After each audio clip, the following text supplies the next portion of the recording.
I will just say I was really delighted and happy when Ken said yes, that he would do this session with us.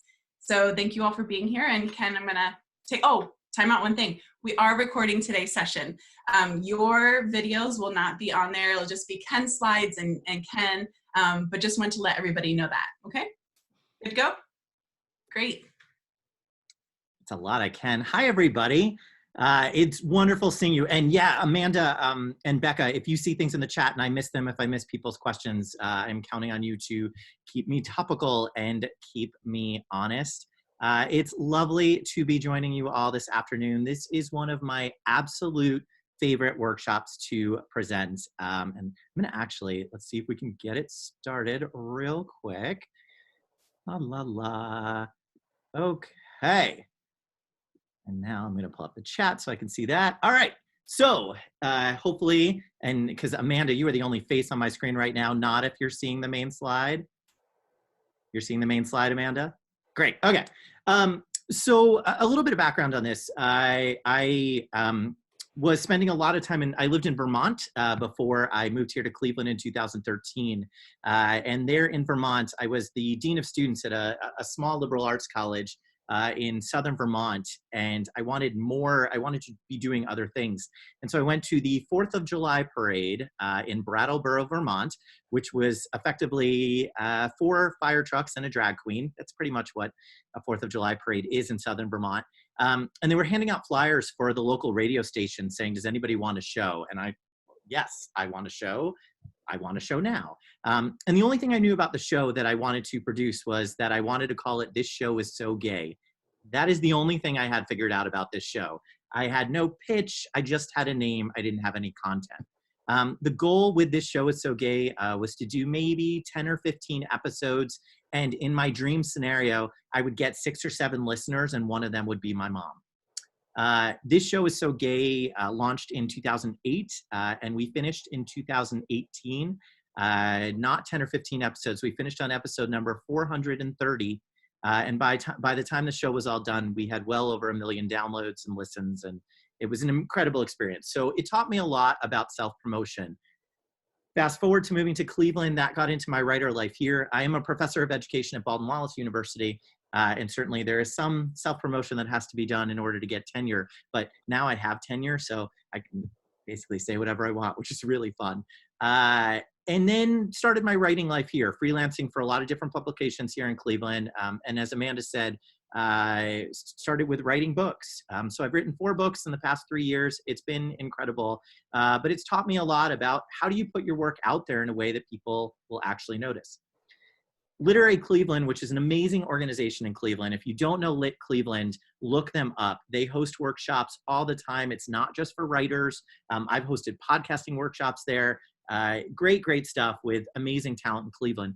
I'd done a couple workshops for them. They called me up and they said, we have a new workshop that we think you would be perfect to host this workshop. I'm like, great. What is it? Being adorable and single? Like, what's the workshop? Tell me. And they said, yeah, we want you to teach shameless self-promotion. Oh, shameless self-promotion. I didn't know if I should be insulted or not. So in starting out, I've now taught this workshop well over a dozen times in the past couple of years. I just did it a few weeks ago with 50, 60 people on the call. I in particular do this workshop for just female audiences, which I in some ways prefer because it's a whole different conversation about gender and self-promotion, which is quite brilliant. But I'm thrilled to be joining you all today and excited to hear about what brings you here. So this is where we dive in. Hold on. There we go. Okay. I'm going to give you tools. Also, let me just do the spoiler alert. Let me ruin the ending for you. It's really easy to get in touch with me. So this is just the beginning of a conversation. As I said, I just did this on Zoom 2 weeks ago for Lit Cleveland. And I've been emailing back and forth with participants nonstop, looking at their different elevator pitches, going through some of the tools, looking at their sites. This is just an introduction, right? So know that this is the beginning of our conversation. I am here for you. I want to continue working with you.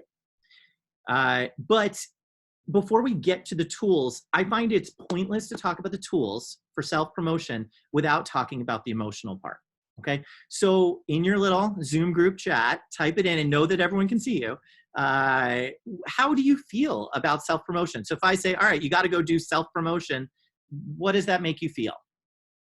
What is that? What emotions does that instill in you? Let's see what we got. Reluctant, yeah, oh, salesy, totally. Depends on the setting. I don't like to brag about myself. Awkward.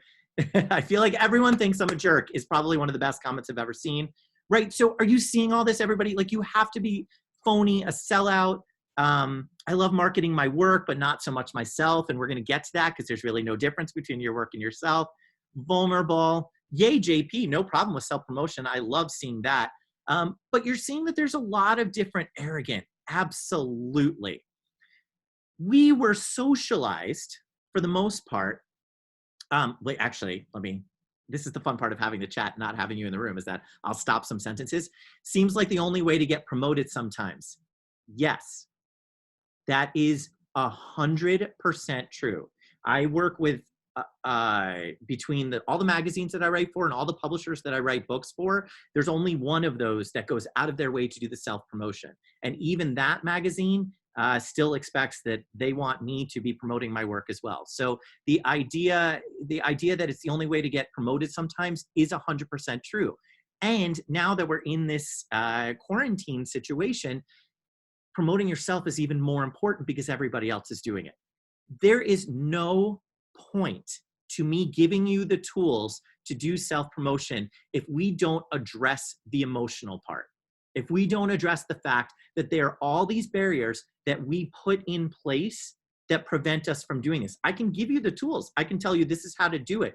But if you are feeling vulnerable, if you're feeling like, well, everyone's going to think I'm a jerk, everyone's going to think I'm arrogant, it really doesn't matter what tools I give you. You're going to be stuck.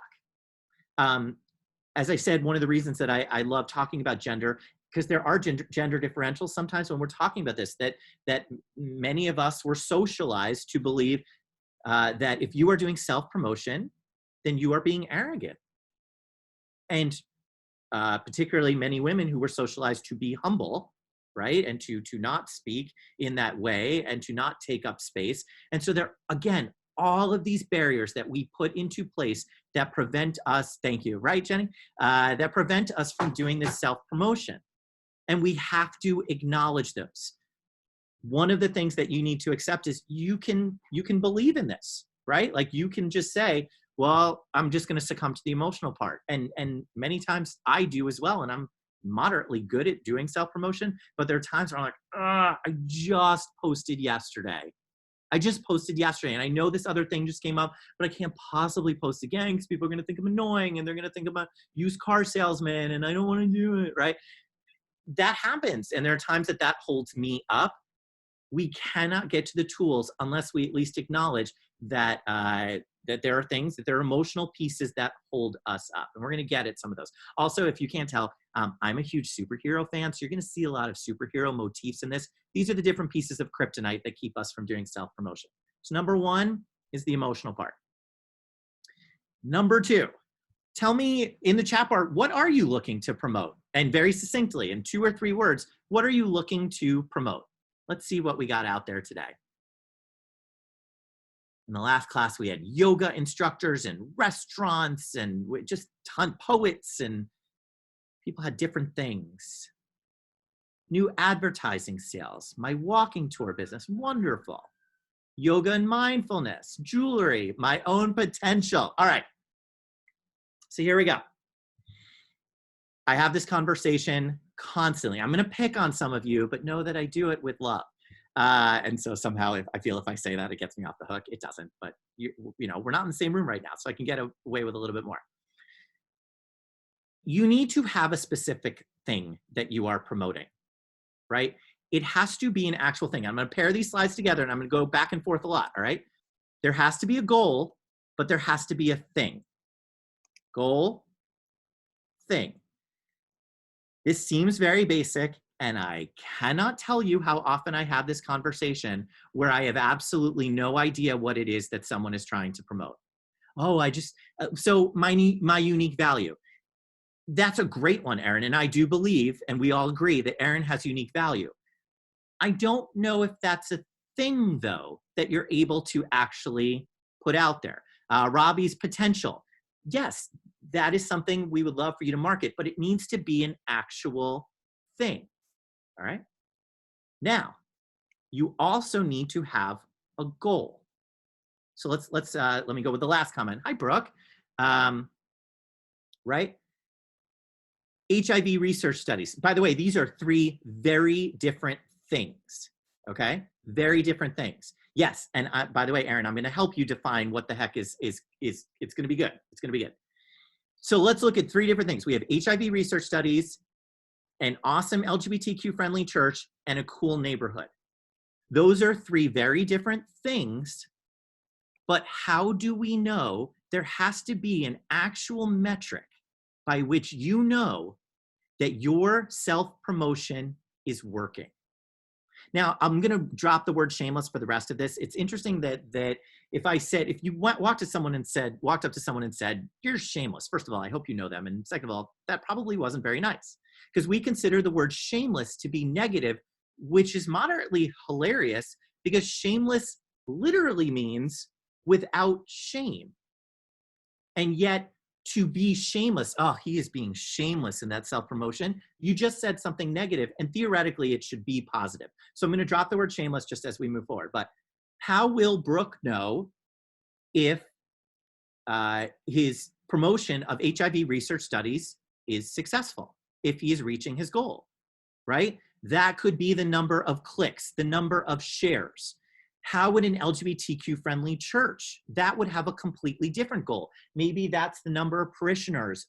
Maybe it's people who are participating in Tuesday night Bible study, not so much on Sundays, right? So I, as a gay Jew from New York City, we talk a lot about, well, who are the people who come on the high holidays to people who come to services just on some random Saturday, right? When they're not invested in what's happening. Those are 2 completely different goals. Your cool neighborhood, is it the number of mentions of your neighborhood in local media? Is it the foot traffic? Is it sales at different businesses? How are we measuring? Is it open storefronts? Is it how many houses are for sale? You need to have, so here's your thing, right? So we have research studies, a church, a neighborhood. Those are things, but we have to decide on the goal. Now, these days, we're using a lot of social media metrics for our goal.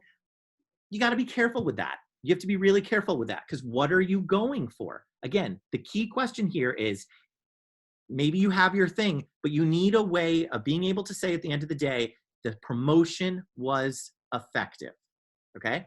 Social media alone, Facebook alone, a like is different than a comment, which is different than a share, which is different than a click, right? So depending on what you're promoting, maybe, and by the way, a click is different than a sale.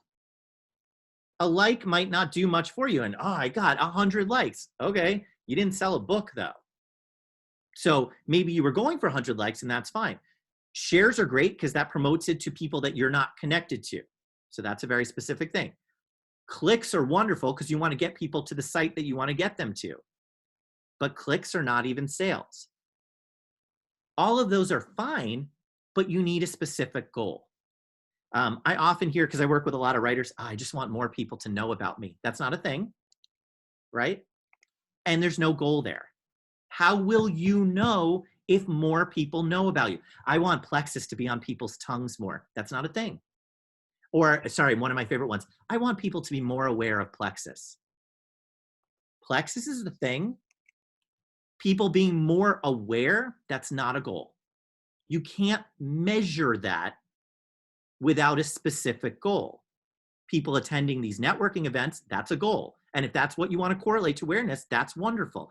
But I get hit a lot with, I want more people to know about me. Yeah, I want to be on people's tongues more. I want to be considered, when I'm not in the room, I want to be considered for this. You're not in the room. You have no idea if you're being considered.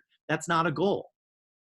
Maybe it's the number of speaking gigs you get. That's one of my goals. I want to make sure that I'm doing a certain number of presentations a year. So that's one of my metrics. Does this make sense? Okay, let me keep going. You are, this sounds horrible, but bear with me. I feel like people are gonna need therapy after this. You are not the only person doing the thing that you are doing. And that's okay. You are the only person doing it the way that you are doing it. You have to understand the difference between those. Scott's is not the only walking tour of Cleveland, but Scott's is the only walking tour of Cleveland that does it in the way that he does it. Brooks is not the only cool neighborhood in Cleveland, even though I don't even know what neighborhood it is. They probably say that they are, because we all say it, but so does my neighborhood, and I know that Brooke and I do not live in the same neighborhood. But we approach, our neighborhoods do it in different ways, okay? In order for you to be successful, to be the most successful, once you have your thing and you have your goal, is to know what else is out there. LaRon is not the only yoga teacher in Cleveland. I'm hoping this isn't like this big revelation and he just fell down and now there's no more Zoom call for LaRon, right? LaRon is not the only yoga teacher in Cleveland, but he is the only LaRon teaching yoga in Cleveland in the way that he does it. You have to know what other people are doing. So in the writing world, this is actually part of the process, right? So in order to get an agent, for me to get an agent, for me to have my agent, for me to have my publisher, I can only get an agent, I can only get my publisher because they want to know what the comp titles are. Well, what is your work like? They want a frame of reference. Who else is doing it, but how are you different? Again, I'm not the only snarky gay Jew writer, but I'm the only one who does it in my specific way. So I know that when I put stuff out there, you know, well, what is your writing like? Well, it's a little bit like David Sedaris, but I'm not over 60. And it's a little bit like David Rakoff, but he's Canadian. And right, like, so I have these frames of reference. You have to know what other people are doing. And often, so this is a little bit of a flip of the previous slides. I see this with people who are disproportionately confident, who go in saying, oh, well, I'm just the best at what I do, which you are. You are the best at exactly what you're doing.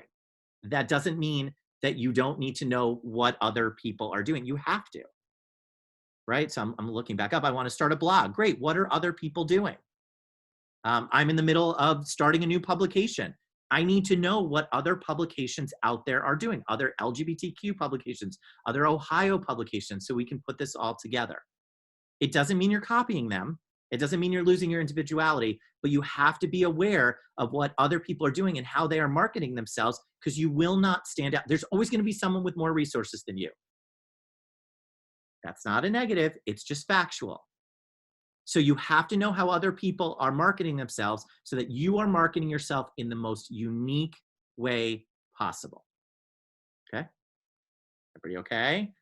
Nervous. There's not a lot of chatting. Not that I asked you anything, but every now and then give me a thumbs up or a yes. All good. Thank you, Aaron Thompson. Okay. All right. This is actually one of my favorite pictures in life. At the end of the day, it has to be authentic. It absolutely has to be authentic.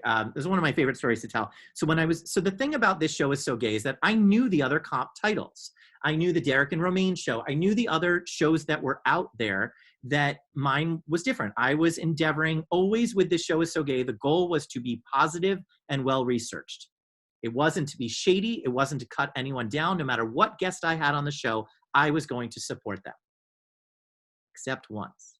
This is my authenticity quick story. Because we had 2 guests a week for 10 years, 800 some odd guests over the years, there were some shows that were hard to fill. And so agents would call me up and say, hey, would you have this person on your show? And for the most part, I would say yes, because I love featuring different voices. So an agent called me up and he said, hey, will you have this gay guy from Menudo on your show? Now, first of all, do people know who Menudo is? If you don't know who Menudo is, did you just shake your head no, Amanda Cole? Oh my gosh, thank you. Yeses. I'm like, my heart just dropped. Amanda, we will have a separate session because I'm in shock and very upset. So Menudo, if you don't know, was a boy band, one of the definitive boy bands of the 1980s, a Spanish-speaking boy band. So if an agent calls you up and says, I want the gay guy from Menudo to be on your show, those who know Menudo, who were they trying to book on my show? see the chat come in. Ricky Martin. Okay. Thank you. Thank you. All right. So I'm like, great. I'll have Ricky Martin. And then it turned out it was not Ricky Martin. There was another gay guy in Menudo. So we'll call him not Ricky Martin for the purposes of this story. So I said, fine, I will have not Ricky Martin on my show, because I looked up not Ricky Martin, and not Ricky Martin had 1 million followers on Facebook. 1 million. Because what not Ricky Martin does is he takes off his shirt and he sings covers of like TV themes. Like he would sing DuckTales. Now, he's not a very good singer, I'm just saying. But he was very built, and so he had 1 million followers. I don't think people were listening for the rendition of DuckTales. So I'm thinking, this is not what I do. This is not what my show is about, right? But I want 1 million followers. So I'm going to drop my authenticity. In this example, I will drop my authenticity. I will have not Ricky Martin on the show. I had not Ricky Martin on my show. It was the worst interview in 800 interviews, bar none. Whitney Houston had just died. He was saying things like, oh, my singing sister, we're basically twins. No, you're not Ricky Martin. But I'm just sitting there thinking, I'm going to be positive, and I know this isn't what I do because he'll promote it. The worst interview I have done in 430 episodes. After it was done, not Ricky Martin did indeed promote that episode of This Show Is So Gay on his Facebook page to his 1 million followers. And he put it up there. I mean, you don't know how vapid he was, and it was terrible. And he spliced out all of the identifying information for the show, including my name and the name of the show, and just put his audio clips up there. The traffic was in the millions because it was shared a bunch of times, and the feedback was universally negative. That it was a terrible, terrible interview, that he sounded terrible, and stuff started to turn for him a little bit. And not Ricky Martin, but that was the sacrifice that I made because I ditched my authenticity. It taught me immediately, you can't do it. The karma comes around really quickly. So first and foremost, you need to be able to be authentic. This is different than the whole fake it till you make it thing, which is not really a thing that I subscribe to, but that's a separate workshop. But first and foremost, as you're starting to figure out what your thing is and your goal is, right? I know, I love what people are chatting. You have to be authentic because it comes across, right? So I do have a day job. I'm a professor of specifically, I run a leadership and higher education master's program here at Baldwin Wallace. And that's what we talk about 10 times out of 10 is authentic leadership. And that leaders who are authentic are the most effective. And the same goes for self-promotion, okay? That is a picture of not Ricky Martin. Okay, last thing. Imposter syndrome is real. Many of us have it. I will speak from the I absolutely have it. And I've been doing this for a while. Yeah, I hear you, Sarah. I see you, Sarah. I validate you, right? Imposter syndrome is a real thing. This is one of my favorite, you've probably seen this before. It's the difference between what's on the left, right? So I only know this little thing and everybody else knows so much. And so I'm just going to keep silent. And this inhibits self-promotion.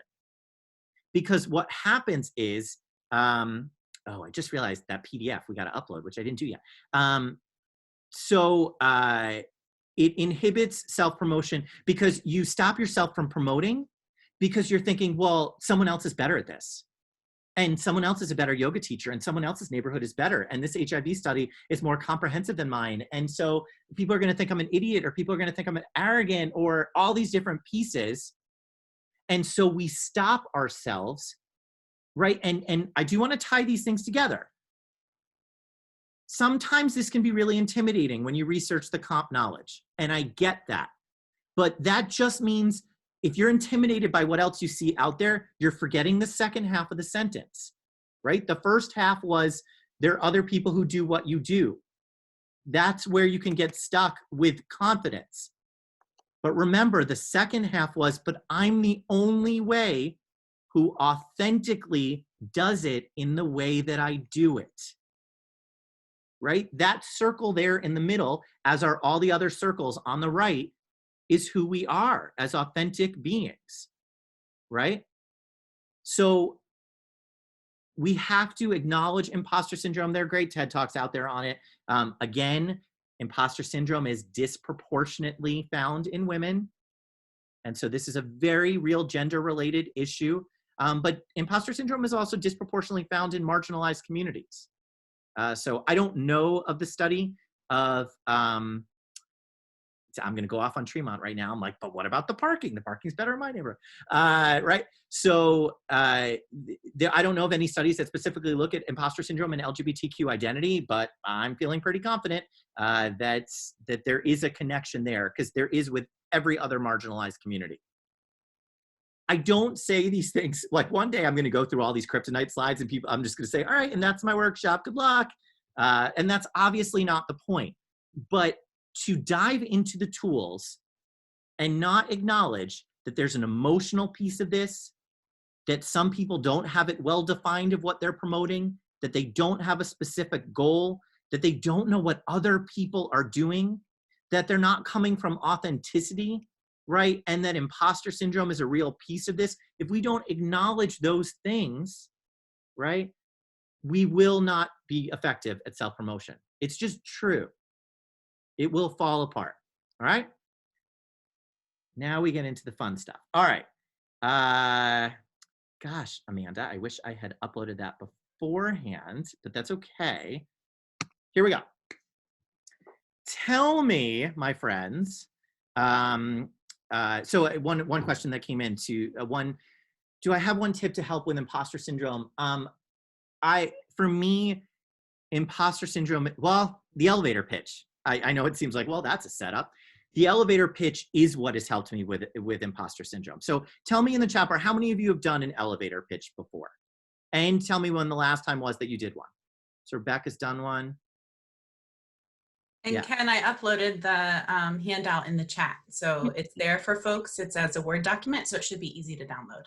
Okay, thank you. Yeah. All right, I think so maybe. All right, a couple years ago, right? Here's the thing, Brooke, that's like the best answer. If, see, it's the opposite of what Catherine just said. I'm a recruiter, so I do it daily, right? And great, I don't know if it's Carolyn or Caroline, always tweaking your pitch. You have to be. And it's not just because you are changing, it's because your audience is changing. So here's the deal with elevator pitch. The deal with the elevator pitch is that it's a succinct way of presenting what it is that you do that really gets at your authenticity, that really gets at why you are unique. And to answer the question that I got about a tip with about imposter syndrome, that elevator pitch helps you with your confidence. It really is like the old school, what was it? Was it Stuart Smalley? I should have looked that up beforehand. The one who wakes up from SNL, Al Franken's character, who wakes up in the morning and looks in the mirror and says, I'm good enough, I'm smart enough, and doggone it, people like me. That's actually what an elevator pitch does, but it's for you. It reminds you, this is what I do. This is what I do. This is what I'm good at. So there's a lot of different models for elevator pitches out there. Tell me, are people seeing, how does this look, Amanda? Does that look okay for people? Sometimes I have to stop sharing and then start again. Let me stop sharing. Okay. I'm going to share again. I'm going to do this. Everybody okay? Everybody's doing very well. I've never been this proud of you all. Okay. Looks good. Okay, good.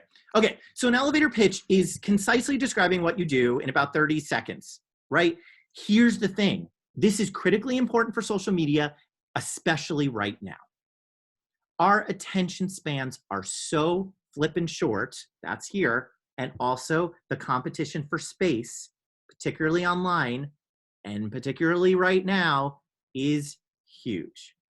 Everybody is competing for space and attention, and right now they're all doing it online. So the old school adage of TL:DR, right? Too long didn't read, is real.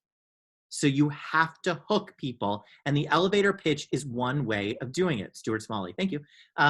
So here are the 4 components of the elevator pitch. Number 1 is identifying yourself. There are 4 sentences. And you don't want to be so robotic that you're just filling it in and it doesn't sound like you, because again, remember, you want to be authentic. I cannot tell you how many times people come up to me and say, oh, I'm a writer and this is the type of poetry I do. And then That's it. At no point did they tell me their name, which, okay, well, that was fun. I'm probably not going to buy your book because I have no way of looking you up.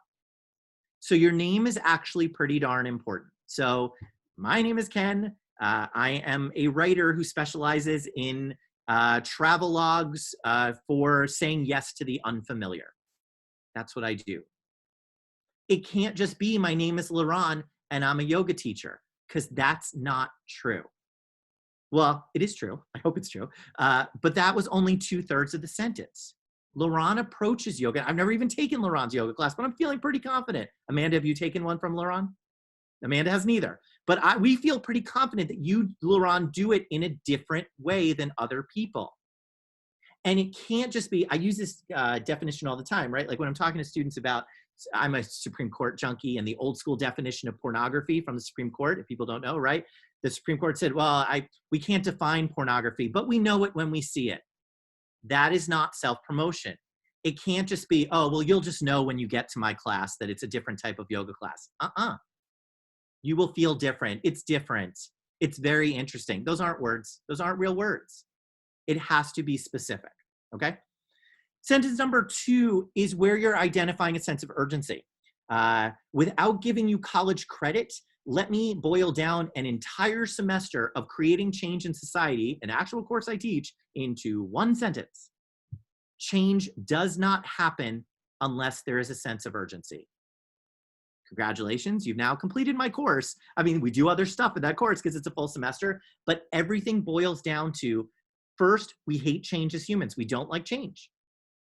We don't want to wear that mask. We're going to go picket Amy Acton's house, Dr. Acton. I mean, ridiculous stuff, right? We don't like change. The only thing that incentivizes us to change is a sense of urgency. Now, people hear sense of urgency and somehow they hear yelling fire in a crowded theater. It's not that. Sense of urgency can be absolutely positive as well. It can be a sense of opportunity, right? A change in resources, an opportunity for more. So you want to connect what it is you're doing with a frame of reference. No one has taken, well, that sounds horrible. No one has taken your yoga class, Ron. That's not true, right? But Amanda and I have not. So we don't have a frame of reference right now for taking your class because we've never taken it. So you need to connect it to something that we are familiar with. Scott, I actually have done a walking tour with you, but other people may not have.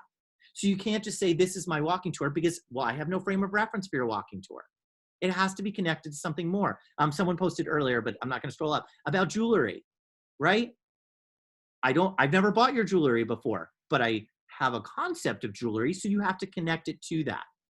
So it's taking your work, and again, you can't do sentence number 2 without the comp knowledge. You have to know what other people are doing. So what I don't see out there happening is this, which I address by doing this. So that sentence 1 is identifying a void, a much needed void. We don't have an LGBTQ Chamber of Commerce in Cleveland, so that's why we have Plexus, because we didn't have one before. We didn't have a network. I don't know that any of this is true. I hope it is. We didn't have a network of businesses, LGBTQ-owned businesses, so we needed this. But you could also do it in sentence number 2. There is so much what, right? There's so much of this happening, or abundance. So right now, consultants make a killing, right? Consultants make an absolute killing. And what consultants are doing is they're seizing on trends. So you could sure as heck bet that a consultant right now whose specific topic is maximizing Zoom calls is making a fortune because they are identifying an abundance. There are people who are making a fortune in the past 2 months because they have seized on trends that have specifically been caused by us all being online. So it doesn't have to be a totally negative thing, all right? So, oh my gosh, yes, I just saw your comment, Erin. Yes, I am never trying to be everything for everyone. Not at all. It's starting, so in podcasting terms, we call this narrow casting. It's where you're never trying to create a podcast like, well, who's your audience? Everyone. No, that's not true. That's not true. We do it in writing life too. You have to write about your core. Who was this book for? Who are these audiences for? I think everyone would love it. Cool. Good luck with that. You have to start with a narrow audience. For example, there are people who are not LGBTQ involved in commerce who would benefit from being affiliated with Plexus. That is absolutely true, but it's not the audience that Plexus starts with. That's not a bad thing.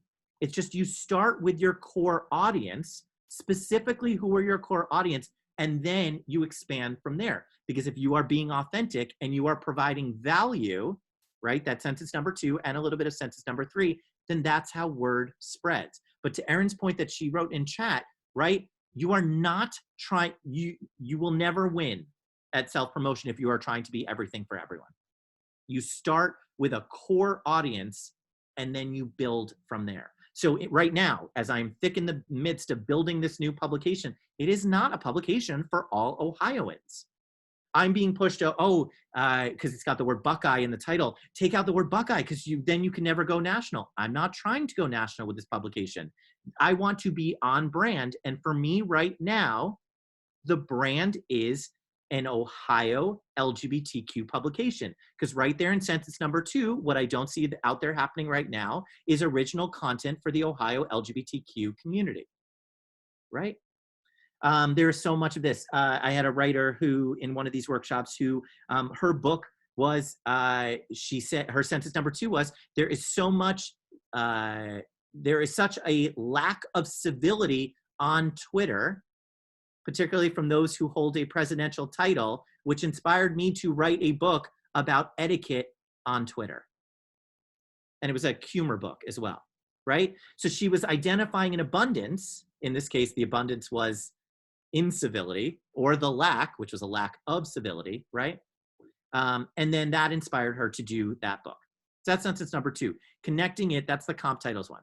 Now, sentence number 3 is where many of us fall apart, because it actually requires that you say, I'm really good at what I do.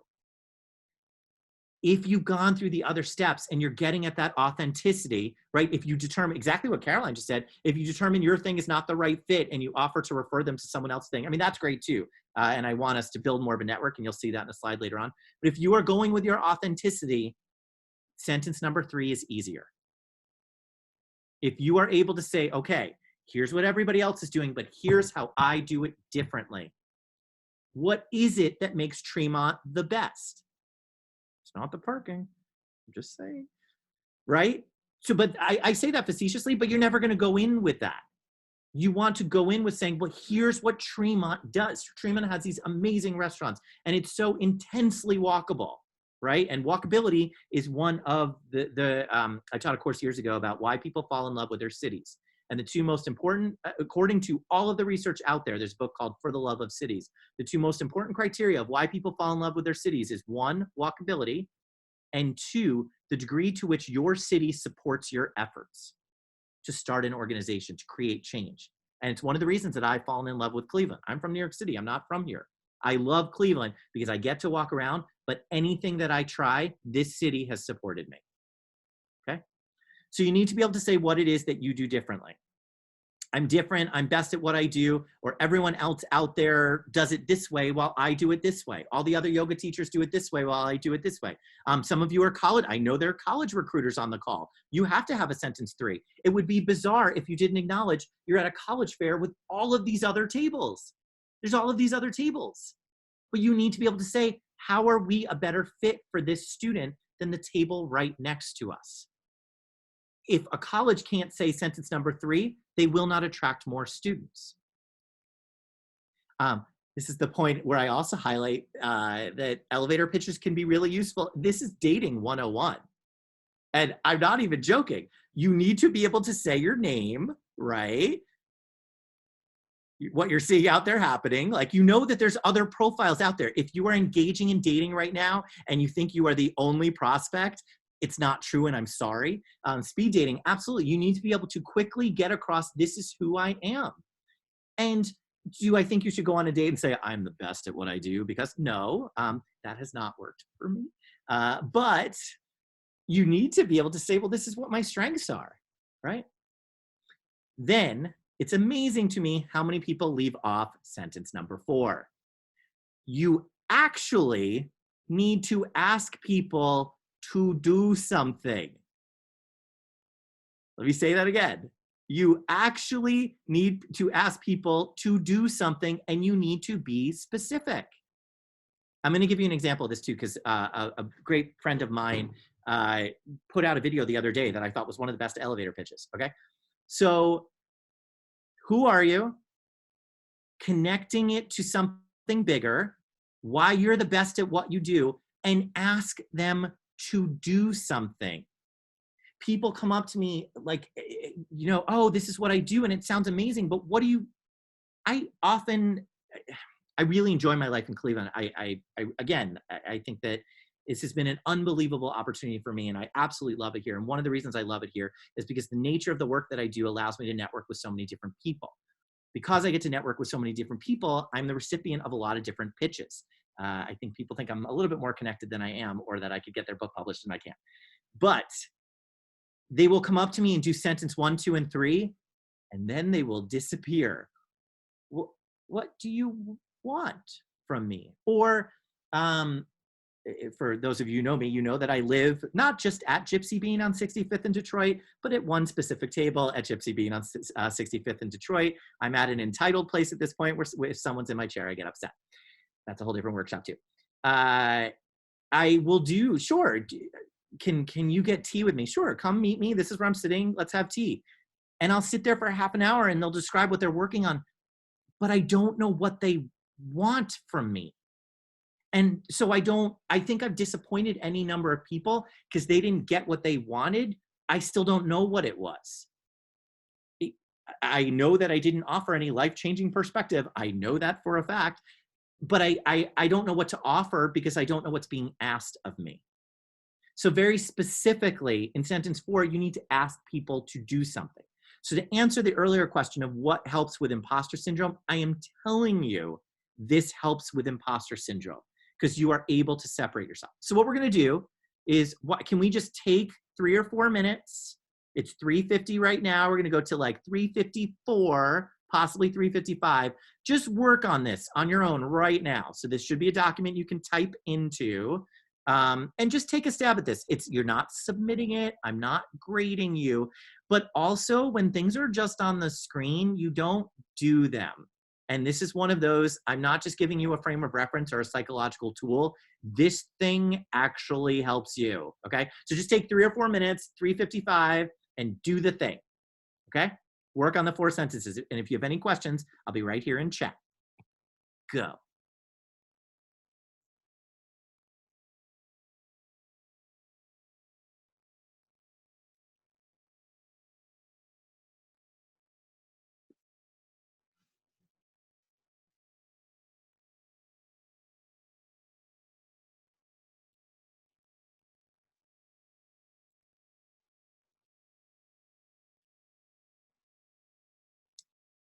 Is it popping up for other people? It's not in my chat, Amanda.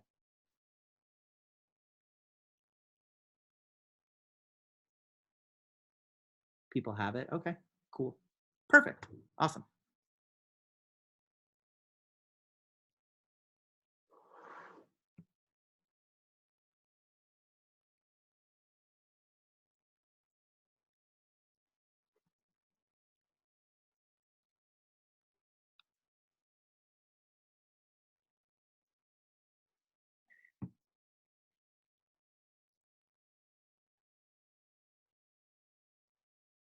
You're all doing very, very well, and I'm very proud of you.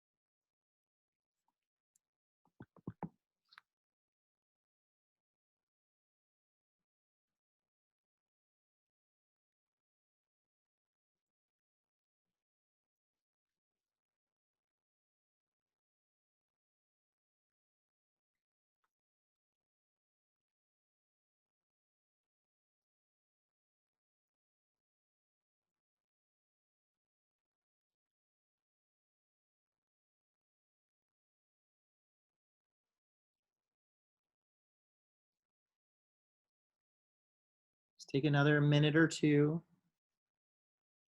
to encapsulate the entirety of your being into a few sentences.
All right, come on back to me. Come on back to me. This is for you to play around. As I said at the start of the call, this is one of those things that I do all the time. I look at people's elevator pitches. So you can send it to me. I will give you my contact info. It should be on the last slide. But Schneck, SCHNECK @bw.edu, right? Send it to me. I am telling you in advance, no matter what you send to me, I guarantee it. Maybe you'll be the one to kick this trend. I doubt it. It's too long. I'm telling you in advance, it's too long. The one that I got last week from one of the participants was easily 6 or 7 different elevator pitches. Because, and it should be, you should have a different elevator pitch for different audiences. If I'm looking at funders, appealing for me, funding for a new magazine, looking at LGBTQ funders is much different than looking at funders for journalism projects, is very different than looking at funders for from larger society who are just looking for nonprofits to support, right? So I have a different elevator pitch for each one. We often call this in marketing world, it's code switching for elevator pitches. You need to know who your audience is, who are you speaking to, and what's going to resonate. You are still authentic. It doesn't mean you're losing authenticity, but you need to know who your audience is. So I'm going to try, let me see, I've never done this before. I'm going to try to give you an example. Let's see if this works. Dum, dum, dum. Okay. Can people see my Facebook as people are writing me?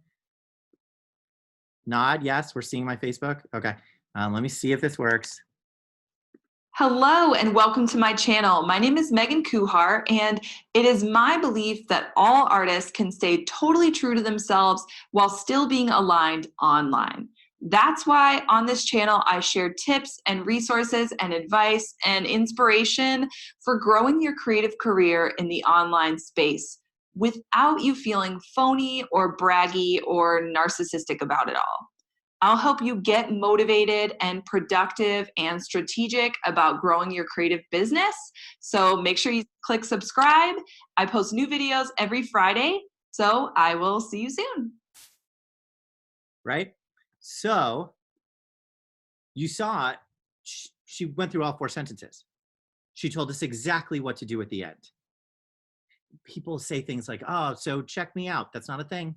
You can't measure if people have checked you out, right? Learn more about me. How? How do I learn more about you? I don't know you, right? You haven't given me the information. Where do I go to learn more about you?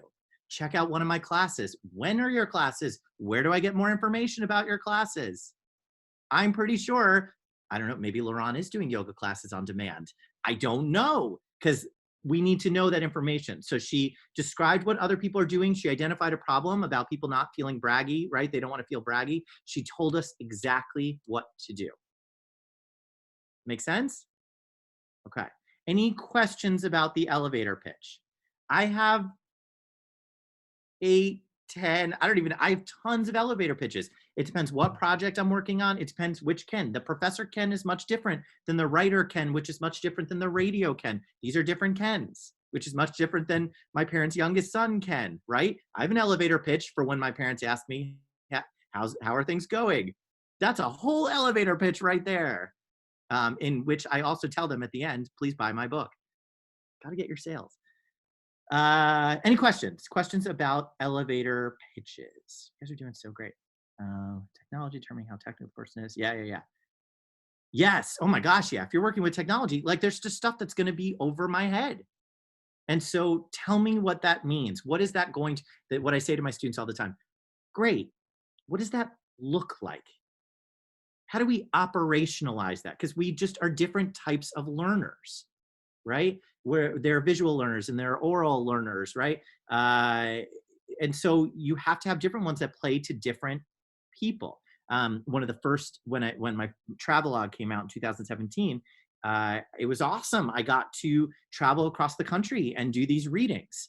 Well, my book has, there are 5 big adventures, right? So my travelogue is all about how I went on adventures, and I have no business going on adventures, where I have never gone camping in my life. So I signed up for Outward Bound, and they dropped me in the backcountry of the Colorado Rocky Mountains.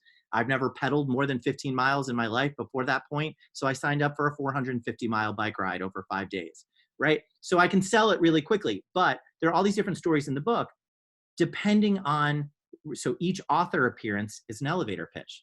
What do I want people to do? I want them to buy the book. So the story that I told when I did an event in Vermont was much different than the story that I told at Happy Dog, which was much different than the story from the book that I told at my parents' temple in northern New Jersey on a Friday night with all of their friends. And by the way, I was like, my mom said, oh, there's going to be hundreds of people there. I said, you know, Mom, there's actually not going to be hundreds of people there. But my parents went out and promoted it. And part of their self-promotion, which was for me, was calling in all the favors, which we'll talk about in a minute. There were hundreds of people there. And the stories that I told, I certainly did not tell a story with curse words.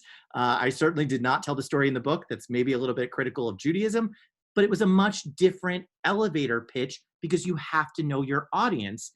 The elevator pitch leads to the sales. If I told the whole story about why does my dad go to temple on Saturday mornings, that's not going to get me sales at my dad's temple.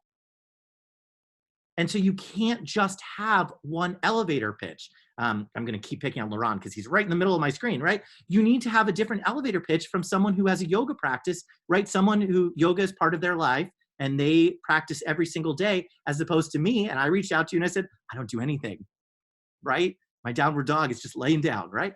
So you can't use the same elevator pitch because your audience is different. It doesn't have to be this colossal tweak. Quality is quality is quality. Authenticity is authenticity, but there are little minor tweaks that you can do, okay?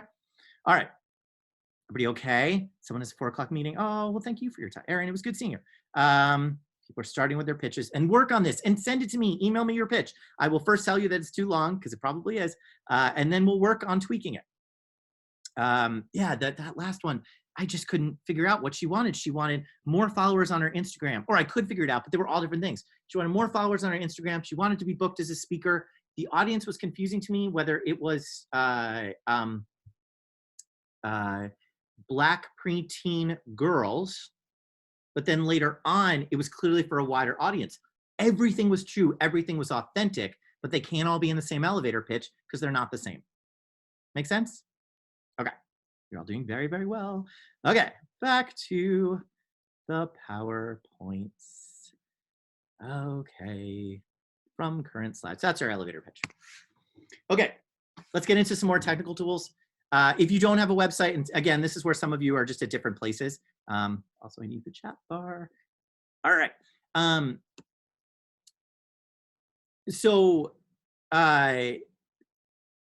Websites are not what they were 5 years ago, certainly not, 10 years ago, where it was this overwhelming thing and you had to hire a ton of people to do your website and cost you a lot of money. That is not the case anymore. I've never done one of these workshops where there hasn't been someone who said, I couldn't possibly take that on. You absolutely can, because they're all plug and play now. So whether you're using Wix, W-I-X, whether you're using Squarespace, whether you're using WordPress, whatever it is that you want to use. If you're using something else that I don't know about, tell me that. But these are all plug and play. You can easily get the domain through these websites because they all offer that, and you can create a template. And at this point, they have 1 trillion templates. And so you do not have to hire someone to create your website. But if I Google you right now and nothing comes up, that's not a great sign. These are easy to put together, and your website can be static. Your website can stay the same. For the most part, my website stays the same. Occasionally, I'll tweak some information. Megan, who you just saw in that video, Megan actually designed my current website, and she was using it as promotion. She said, can I design your website for free so I can use it in my portfolio? Yes, I will happily take your free thing. I enjoy the free thing that you have offered for me. So we haven't put up some freelance work, so I got to add some articles on there. But for the most part, your website can stay static. For those of you who have never created a website, it sounds like I'm glossing over this really quickly and you want more time on it. I'm telling you, you have to just break the ice. Go on Wix, go on Squarespace, go on WordPress, and see how easy it is. I will get to LinkedIn, I promise. Good question though, okay? I don't have a lot to tell you about websites because it's all there. There's also a ton of promo codes. I don't even know which one RuPaul does. RuPaul's got a promo code for, is it for Wix? It's one of them. But there's promo codes for all of them. There's always like a 15% off. So it's really, it's really easy to do, to set up your own website. I'm telling you, it makes you look more legit. All right. Oops, that did not work. Okay. Stupid social media. That's what I'm just going to start calling it. I'm going to change the slide. It's going to be called stupid social media. All right, here's the deal. Ken's rule, and you cannot convince me otherwise. Unless you can, but I invite you to try. If you have social media, not your website can remain static. If you have a social media account that you are not updating and you have no plans on updating it, you have to get rid of it. There is nothing worse than for what any of you all are doing than to have a social media account that looks dead. It makes you look inactive. It makes you look like you are no longer producing, no matter what it is, right? So we have magazine people on the call. If you're not putting new stories up there, what the heck is the point of having a social media? If I go on there, there's an LGBTQ platform, I don't know what else to call it, that here in Ohio, where they have their latest issue is on the site. Well, their latest issue was April of 2019. Okay. I have no inclination to keep visiting your site because I assume you're not producing anymore. Whether you're making jewelry, if Tremont's last post on any of these media, on any of them, is an event from a while ago, I have no incentive to visit you again because I assume it's just not happening. You're not creating new jewelry, right? Nothing's happening at your college, no matter what it is. If your social media is not being maintained, and by the way, I'm one of the first to say, like, I cannot handle another piece of social media. I don't have time for TikTok. Like, I'm not taking on something else. I can barely handle the 3 accounts that I have right now. And so we had this conversation with Prism where we just were not using the Twitter account. And so my argument was, then we need to get rid of the Twitter account because it makes us look not topical to have a magazine that hasn't updated Twitter in forever. Now, here's the exception. If you are in the middle of something, you're working on something, you're working on a big reorganization, you're opening something, I don't care what it is, that's fine to have a pinned post, right? So you can just click pin on most of these sites and have a pinned post that says, we are reorganizing, we are working on something, check, but it has to say, I'm so intense about this, check back here on June 1st. So with the Buckeye Flame, which is this new medium we're launching, the goal is to launch this new platform on June 1st. And so the social media will be up before June 1st. I won't have content to put up there, but I still will have a post that says check back on June 1st. So if it's going to be static, there have to be instructions. And let me tell you something. If you're saying check back on June 1st, and you are not updating anything on June 1st, you have completely lost me. Okay? If you have a Twitter account, a Facebook account, whatever it might be, and you are not using it, get rid of it. It is not helping you. It is better to have one account that is active than 3 accounts. Oh, I'm present on all these different social media. No, you're not. You're active on Facebook, but your Twitter and your Instagram, there's nothing happening. Okay? So LinkedIn, there was a question from Caroline about LinkedIn. Here's the deal with LinkedIn. People are very successful with LinkedIn, but the ones who are successful, people think that, oh yeah, I use LinkedIn. I have my resume on there. That's not how you use LinkedIn. The people who get the follows and the traffic on LinkedIn, you use LinkedIn as social media. It's not about your page that says what it is that you do. Nothing really drives people to that page except a couple keywords. By the way, you do have an elevator pitch right there on LinkedIn. That's part of what you're writing in that sentence at the start. The people who are seeing huge effects, and there are people whose traffic is through the roof on LinkedIn, none of those people are solely their resume. The people who have traffic on LinkedIn are constantly posting and liking and commenting. That's how LinkedIn is successful, to answer that question. Not as an online resume, but as an interactive social media tool. Phyllis, the executive director of the center, uses LinkedIn really, really well. She is constantly posting articles, and it increases traffic. People are using LinkedIn wrong. You are using LinkedIn wrong if it's just static and it's just your resume, okay? Interacting with other people, following, my Twitter game, I'm doing a little bit better with my Twitter game these days, because I just started following more people. I was trying to keep that ratio. I was taught, oh, you should have this ratio of followers to following and blah, blah, blah. But when all this was going down with the Plain Dealer, and if you don't know what's going on with the Plain Dealer, it's a dumpster fire, unless one of you writes for it, in which case you're amazing. But the odds that one of you writes for the Plain Dealer and there's only like 3 staff left, it's probably not happening. But I started following all the people who got fired from the Plain Dealer and interacting with their posts.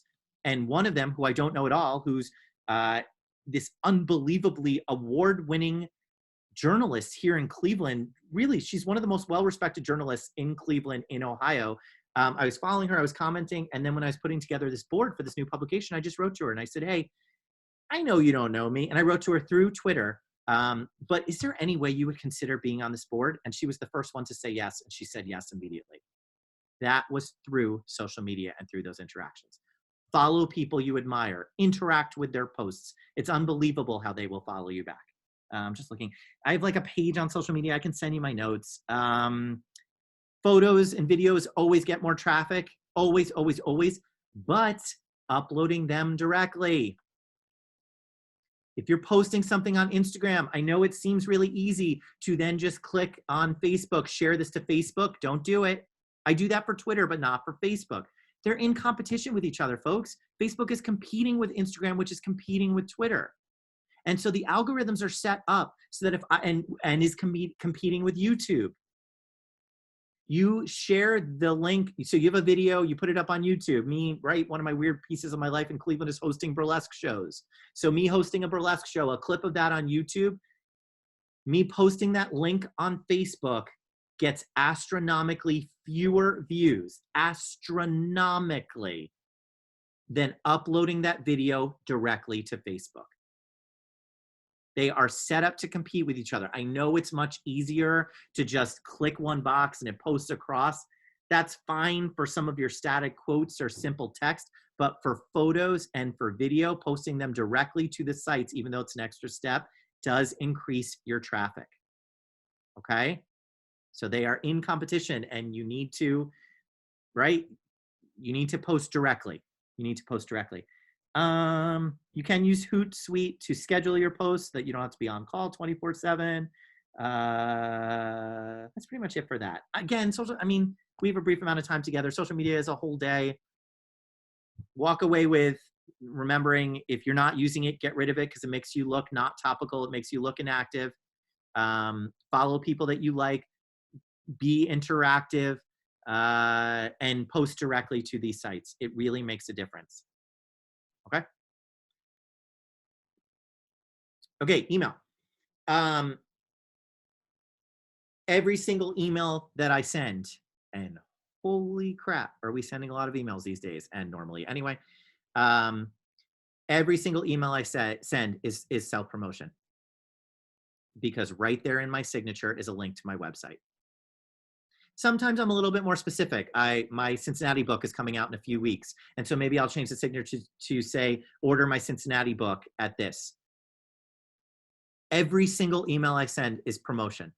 It's below my signature. I'm not saying, dear Amanda, before I respond to your question, please order my Cincinnati book. That probably wasn't why she was emailing me, but it's below. It's in the signature. Why waste an opportunity? People who don't have signatures on my email, you never know who's going to click on it. And you can even be more specific. Click on my website, order my new book, right? I'm not going back to the start of this. There are reasons that you don't do it. And I know some of them. They're emotional. You think it's obnoxious. Cool. You are entitled to think that it's obnoxious. There are other people who don't, who are then going to get that traffic because they are putting it. We have to work through some of these things. By the way, I didn't mention one of these. But you got to have belief in your product. And that's the authenticity part, and believing that what you do is unique, but you can't take that too far. So I've had so many authors on the radio show. Let me just say, some of their books were not very good. And that's not subjective. They objectively were not very good. As in, I objectively would say they had bad grammar. And there were plot points that absolutely made no sense. And so my travelogue, I'm extraordinarily proud of. I'm super proud of my travelogue. And so there was a point where I felt like, oh, okay, this thing is good. I think it's really good. And I think it's going to give people a pause. And I want people to pause in their day and think about doing something they would never consider doing. So people are just going to find it. It doesn't work like that. And that hurts because you're providing a quality product, but you still have to get people to the product. Okay. Supporting each other. This is a big one. I go to a lot of people's events. I go to a lot of different things. I support people constantly. Oh, can we raffle a book off for this thing? Sure. Yeah, absolutely. Right? Like, I'm really trying to support other people's events, because then when I invite them to something, they say, by the way, I don't care if they say, oh, I have to go because he came to mine. I don't care. They came to my thing. It doesn't matter why they're coming as long as they're coming. He bought my book, I have to buy his. Yup, you totally do. It's a sale. That's not a bad thing if you are supporting other people. So it's really showing up for other people and doing that networking. Keeping in mind the authenticity. I do try to say yes to everything because you really don't know where it's going to lead. You really don't. I know that was a Jim Carrey movie. The actual source material of Yes Man, I haven't seen the Jim Carrey movie. The book is amazing. If you've not read Yes Man, it's hilarious. And it's all the different things that happened to this unbelievably clever British writer. Every time he said yes, he decided to say yes for a year. And then I think they made it into not a very good movie. But I say yes to everything within reason. Okay, so this was a big deal for me. And this is my overshare. I've probably done more overshares throughout the course of this hour. But I was starting to burn out, and I was starting to say yes to too many things. And so I needed a narrative thread that connected me to why I say yes to things. Because it was just like, yep, absolutely. Yep, of course. Sure. I'll help. What? Yep. So I finally figured out through a therapeutic process that what helped me say yes to something was the narrative thread. Now, my narrative thread that courses through what I teach, what I write, everything that I do is lifting up underrepresented voices. Mostly through storytelling. That's what I do in class as well. And so I was not saying yes to things that I could not fit underneath that umbrella. And that really helped me from burning out because I was saying yes to too much. But you never know where it's going to lead. I did one of these, and there was someone from American Greetings. No, that totally is a lie. It was at a burlesque show. I don't know what the heck I'm doing hosting burlesque shows. I have absolutely no idea. Oh, thank you. Shonda Rhimes has a great book, Year of Yes. For those of you who are Real Housewives watchers, this is Erica Jane and Lisa Rinna say this all the time. Say yes to every opportunity. In social activism circles, we haven't even talked about activism. That elevator pitch, I have a specific elevator pitch for activism, because you need to boil down your activism to a couple sentences as well to get people excited, to get people involved in your cause. This used to happen. I know I have some knowledgeable people on the call. ACT UP is my hero organization. And so one of the things that ACT UP does so well is that they trained people before they went to protests.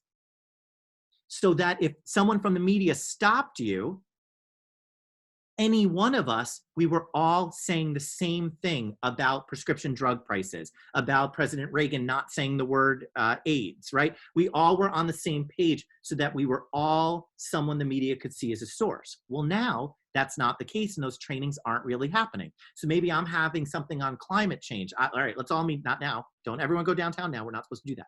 But let's all go downtown. I'm having a climate change thing happen on Saturday. And so then Amanda shows up. And Amanda's like, well, I mean, great, but I really want to push forward my agenda about reproductive health. Well, neither one of us is wearing a button that says media only talk to me. And so the media goes to Amanda and she gives an amazing elevator pitch on reproductive health, but my whole thing on climate change, that never happened. So where is the training happening in activism? That's one of the, I've been doing a lot of these shameless self-promotion workshops solely for activism.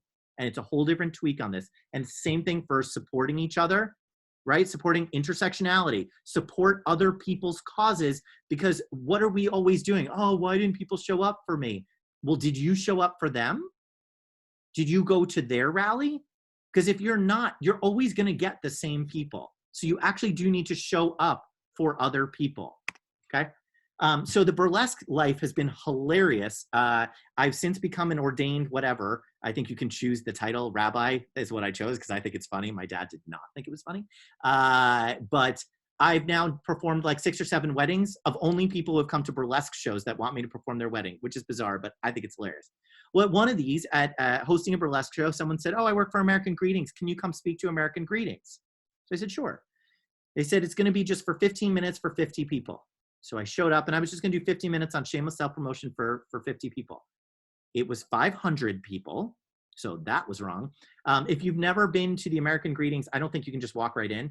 But the campus at Crocker Park, it's a very boring looking building on the outside. It's like flipping Willy Wonka on the inside. It is so cool in there. They have their own store and their Starbucks. It's beautiful in their art gallery. It's amazing. So I went up there and they were paying me $500 for 15 minutes. I'm like, yeah, I'm all about this. So I stood up there in front of these 500 people and I said, hey, you know, the person who's most excited that I'm here right now, and I said yes to this, and I wasn't sure why, but I said yes. I said, the person who's most excited that I'm here isn't here right now. It's not you all, because it's mandatory. It's not me, because I'm getting paid, so thank you. But it's actually my mom. And I put up a picture of me and my mom at my bar mitzvah in 1990. So it was 90s chic. And this is a true story. I told everyone in American Greetings, it was my mother's dream for me to write greeting cards. That was her dream. That's what she wanted me to do in life. And so my mom was thrilled about it. And I told the audience this. And then Dog and Pony, 15 minutes, walked off the stage. And a woman came up to me and said, I want to make your mother's dreams come true. And they offered me a contract to write greeting cards for American Greetings. That is not why I said yes to American Greetings, right? I gave a sermon at a temple last summer. I had no business giving a sermon for their Pride Shabbat, but I gave the sermon because I didn't know what it was going to lead to.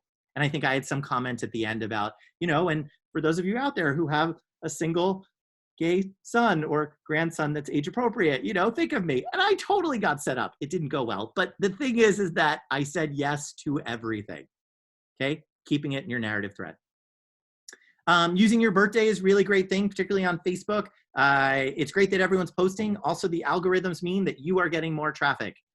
You have to maximize your birthday and post on social media on your birthday. If it was yesterday, I'm sorry, put it on your calendar, save it for next year. If it's coming up, use your birthday, promote your thing.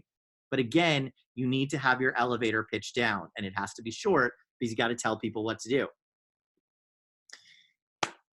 I don't know, this picture always cracks me up, but I think that timing and honoring your word is really integral to all of this. There's a poet in Cleveland. So we haven't talked about Mailchimp. I use Mailchimp. Mailchimp is a better way of sending emails because they have templates. It's free. You can send something like 20,000 emails and have up to 2,000 contacts. If you have more than 2,000 contacts or you plan on sending more than 20,000 emails, you have to upgrade your account. That's not my plan. But I have 1,500 contacts on Mailchimp. And so it's a great way of sending an upscale email, right, with their templates than me just sending it from my BW account. And so there's a gentleman who he's also does it through Mailchimp. Here's the thing. I tell my recipients, you will only get 2 emails from me a year. 2 a year. That's me. And I already sent one this year, and I have a thing that just came up because I want people to support the new publication. So I know I'm going to use up my second one. And I hold to that. There's a poet in Cleveland who says, this is your last reminder about this event. And then he sends at least 4 more emails. And I want to unsubscribe. And I can't because he can see if you unsubscribe, and I know him too well. But if it was someone else, I would totally unsubscribe because you're not being authentic. I have no reason to believe you. It's bad timing, right? And I think right now, and I know we haven't talked about coronavirus that much, but I think where people's capacity right now, you have to take into account of where people are at and what it is that they can take in. And so that might adjust your pitch. Hey, if what it is that you're doing, somehow the word opportunistic has become really negative. It's become very Machiavellian. And Machiavelli wasn't trying to be negative. He was trying to be opportunistic, which was supposed to be good, that you're seeing an opportunity and you're using it. I mean, use it for good, not for your nefarious purposes, right? But if you can authentically pitch, I took my first mindfulness class. I'd never taken a mindfulness class before a month ago because it was specifically from a friend of mine who said, you're dealing with all of this anxiety right now around the pandemic. Not to me personally, but like it was specific to the pandemic. And he tapped into that and he was authentic and he was opportunistic and there was nothing wrong with it. And it was amazing. Do not see opportunistic as bad. It just means, again, keeping in mind authenticity, it just means that you are seeing what's out there and that's that sentence 2 in your elevator pitch, okay? Yes, opportunistic is timely, it's topical, it's good to be topical. People want to see you as relevant, right? Isn't that what the kids are saying these days? You got to be relevant, I got to stay relevant. Use my birthday as a super important deadline for the volunteers I oversee. Awesome. Made something they use to avoid turning it. Yes, yeah, absolutely. Yeah, I use my birthday all the time. You need to know when to ditch the elevator pitch. So people have sat down with me. We've had that tea at Gypsy Bean and they've said, here's my elevator pitch. And I'm like, oh, great. Let me ask you some follow-up questions. And you can see the panic in their eyes because all they had prepared was the elevator pitch. You should be prepared for someone to say, cool, tell me more, right? And it sounds like a joke, but I only tell you this because I'm in these situations all the time. And the panic, it's, no, I will not tell you more. I'm out of here, right? Like, it can't be like that. You need to be able to say more. I've seen them run away. It's hilarious. So know that you should have more to talk about. The elevator pitch, the point of the elevator pitch is to address all the emotional pieces, imposter syndrome, all that, but it's to get your foot in the door. And it's short for a reason, because I am more likely to agree to have tea with you. Like when people say, again, context is a little off right now, but oh, can we have a hour and a half lunch? No, can we not do that? I don't want to do that. Can we please not do that? Right? And I think I said that to Amanda a few weeks ago. I'm like, hey, can I just steal 5 minutes of your time? But it has to be 5 minutes. Because she will be disinclined to do a future call with me if it's not that. Okay? All right. And then finally, use every opportunity. So on the one hand, yes, obviously these are my books. Go buy them. They're all on Amazon. But these are also really fun examples to me. If any of you are writers or image-based learners, they're really fun examples to me of self-promotion because they're so different from each other and they're differently effective. Does my cursor show up? Can you see my cursor? Cool. So seriously, what am I doing here? The Adventures of a Wandering and Wandering Gay Jew. For those of you who know, what is that image a riff off of? What movie is that that image a riff off of? Oh my God, there's furious typing. Who's gonna be first? Yes, Caroline, you are first. It is The Never-Ending Story. So first, it's a cartoon and it's kind of fun, but if you know that it's the never-ending story, that taps into a specific market, but it's also The Adventures of a Wandering and Wandering Gay Jew. You know right there, that's an elevator pitch, that's what you're getting, okay? Now, separate from that are the different LGBTQ history books. And these, I am nothing if not self-critical. The Cleveland book was first. I hate the cover of the Cleveland book. I did not choose the cover of the Cleveland book because the cover of the LGBTQ Cleveland book to me looks like a nightlife guide. It doesn't look like, now the book is 100, right? I know my elevator pitch. It's 150 images of the past 50 plus years of LGBTQ Cleveland history and community. That cover doesn't say that to me. Now, some people are like, oh, but that was from the gay games. Yes, it totally was, but not everyone knows that. So I don't like that it looks like a nightlife guide, as opposed to LGBTQ Columbus. And this is hilarious, right? So I love that image because it's a little bit, it's, you know, it's more dated and it's distinctly Columbus. But one of the negative reviews on Amazon was, oh, I did not like this because I thought it was going to be a nightlife guide. It didn't say that anywhere in there. Like, it's not in the description. It doesn't. So you can't win every single time. Now, the fun part about my life is the one on the right, the cover of LGBTQ Cincinnati.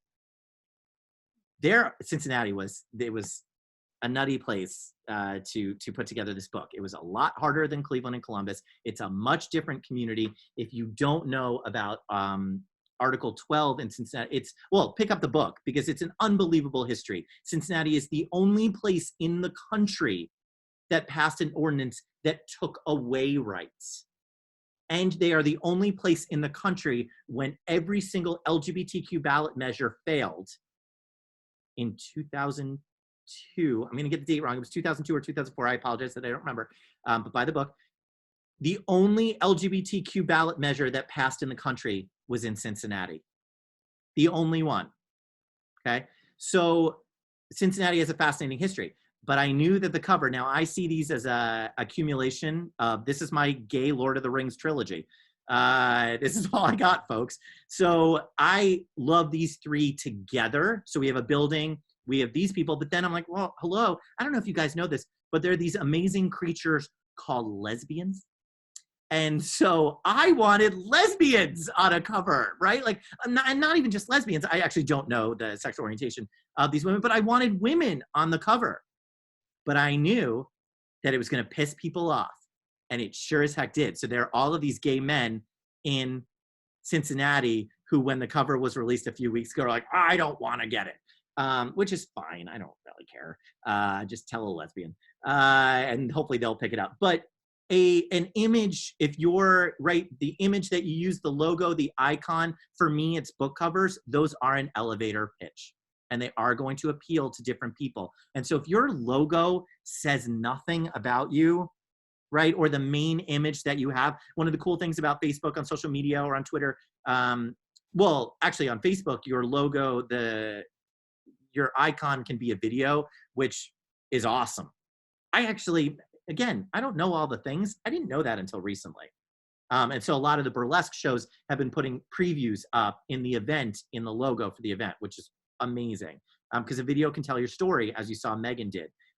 So your logo should be indicative in some way, as many of you are in the LGBTQ community. It doesn't have to be a rainbow flag. It doesn't, but it should be something that connects to your ethos. Okay? So these are for me, like, these are very me, except the Cleveland one. But it worked, you know, and it sells a lot. Because it's a striking image. So you want to make sure that your logo and whatnot is indicative of that. So here's the deal.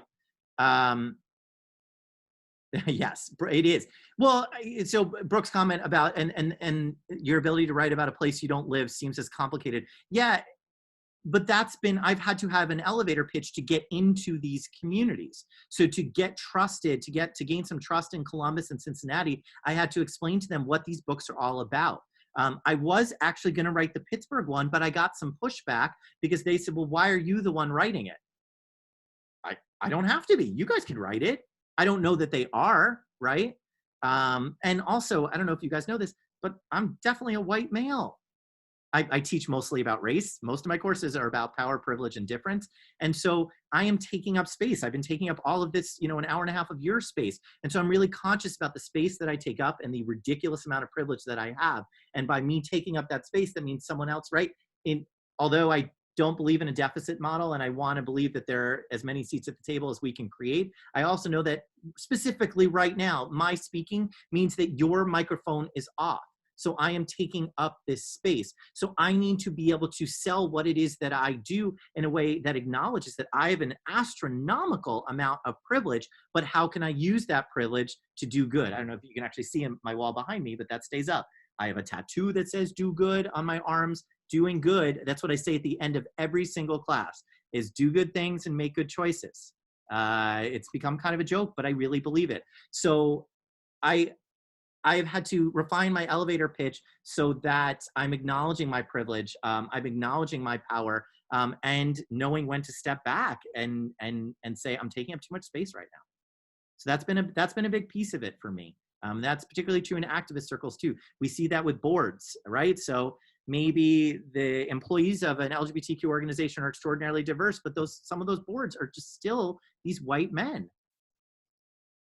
And well, there's 12 people on the board and there's 12 spaces on the board. Then someone needs to actually step down. We've been having these conversations. People have seen a lot with Stonewall Sports, because the national board, the executive committee, until recently was all white men, white cisgender men, for an organization that's supposed to represent all LGBTQ people.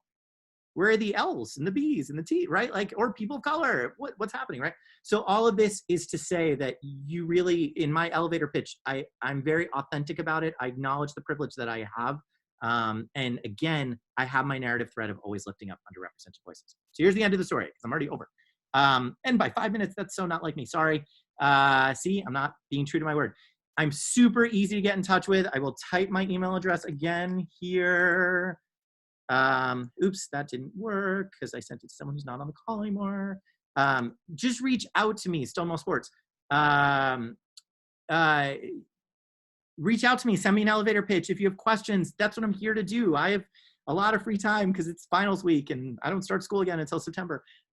So send me questions. Hopefully this was helpful for you, gets you thinking. I'm telling you, go to the elevator pitch, work up a couple different ones. It will anchor you. When you are feeling stuck, it will anchor you. It reminds you of why you're doing what you're doing and how you do it differently. Okay? So always go back to that.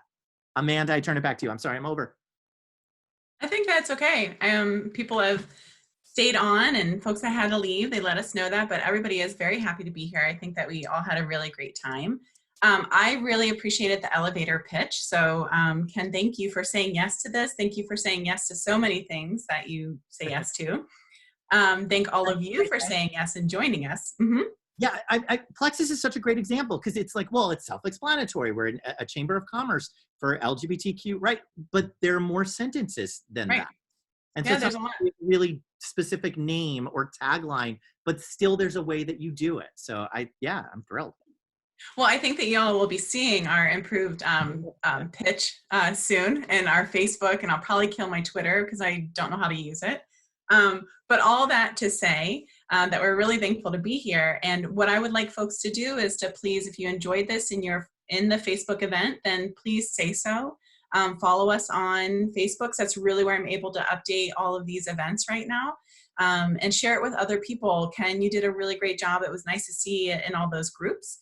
And join us back here next Tuesday at 3 for the Well Connected panel, and the 14th, Thursday, from 7 to 9 for our trivia night, the LGBTQ activism in Ohio. And we'll probably learn about those lesbians in Cincinnati and elsewhere. Sure. My goal. It's the only reason I'm hosting this event. Okay. All right. So folks put their contact information up there. That's really great. Make sure that one little trick, folks, if you want to do this, you can just save chat. Those 3 buttons, you can save the chat. Then that way you have the contact information that people put up there, okay? Anything else before we wrap up? No? We're good? All right, I miss you all already, and see you again soon next week. Bye.